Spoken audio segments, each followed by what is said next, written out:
আজিও এই চিনাকি পোষ্ট অফিচটোত তোমাৰ এখনি চিঠিৰ বাবে অপেক্ষা।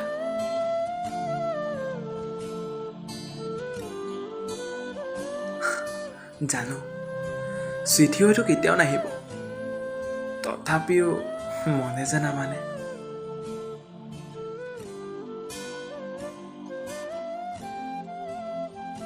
এই সময়বোৰো যে কিমান অভিমানী, দুখৰ ক্ষণবোৰ ইমান মন্থৰ কিয়? এটি পল যেন ঘণ্টাৰ উপৰি ঘণ্টা।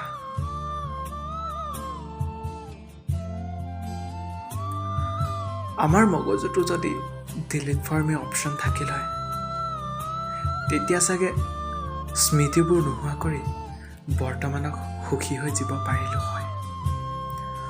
হয়তো কোনো মানুহে দুখী নহ'ল হয়, পিছে কৰিবানো কি এতিয়া? এতিয়াতো এনে কোনো অপশ্যন নাই। এনেকৈ সময়বোৰ পাৰ কৰিব লাগিব, প্ৰতিটো দিন প্ৰতিটো নিশা। পৰা হ'লে যে সময়বোৰ ধৰি ৰাখিলোহেঁতেন সেই মধুৰ ক্ষণবোৰ, য'ত নেকি হৃদয়ে হাঁহিছিল।